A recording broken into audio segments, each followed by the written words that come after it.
Hello there, thanks for delivering me shopping today. Hi there, a few days ago a guy came to my door. He was delivering the Tesco shopping, and as we talked it turned out that I used to go into his school to take assembly, and when I reminded him, and he suddenly went, "Oh man, it's you, it's taken me back."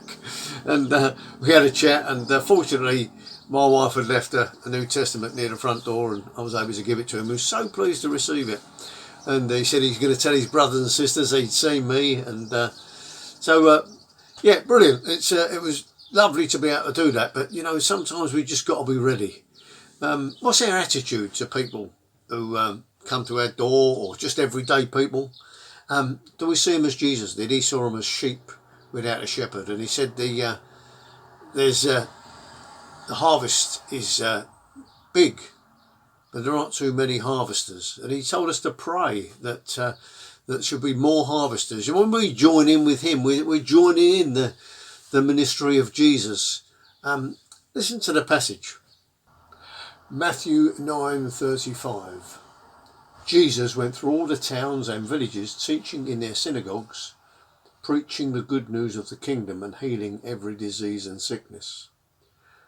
When he saw the crowds, he had compassion on them because they were harassed and helpless, like sheep without a shepherd.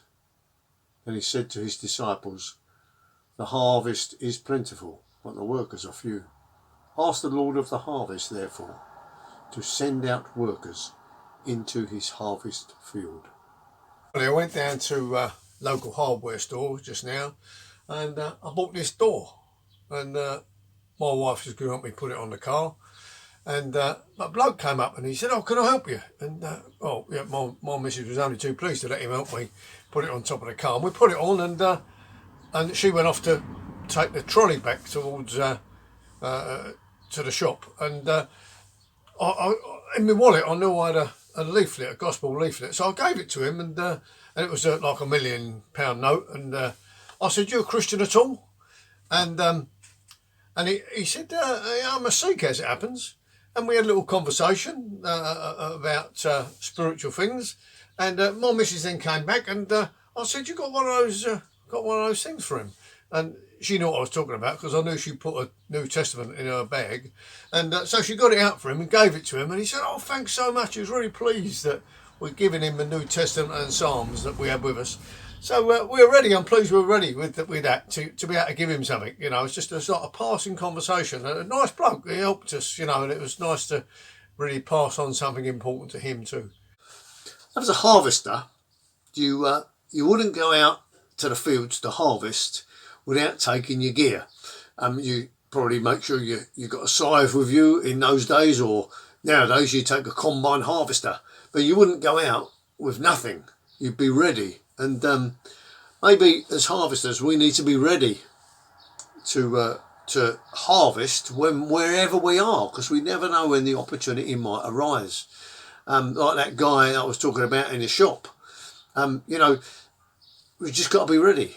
And when we pray, often God points out that we should be part of that, those harvesters. Not only praying that other people should do it, but he lays it on our hearts. You know, I don't know about you, but I find that I passionately pray about things that I really care about.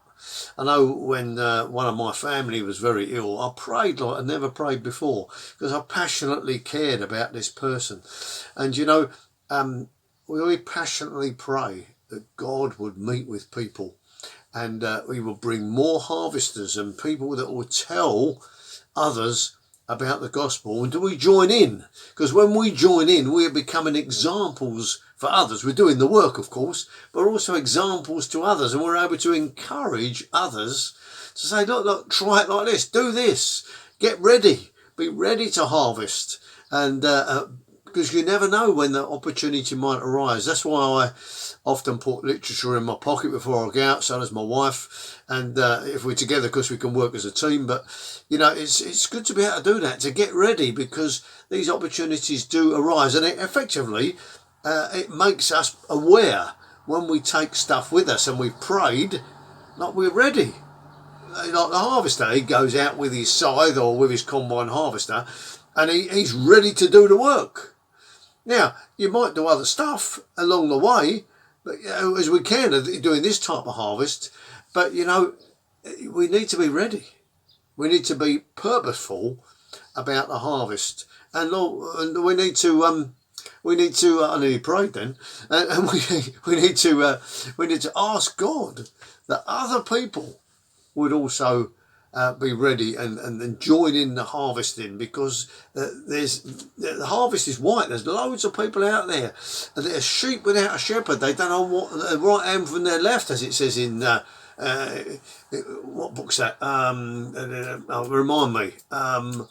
Oh no, it's Jonah. God says they don't know their right hand from their left. And there's a lot of people out there don't know what life's all about, really. But we do, because God's shown us by revelation and through his word that we need to know him. And that's vitally important. He loves people and he cares for them. He wants to show them a way, and he does that through his own people. So God bless you. I hope that's useful.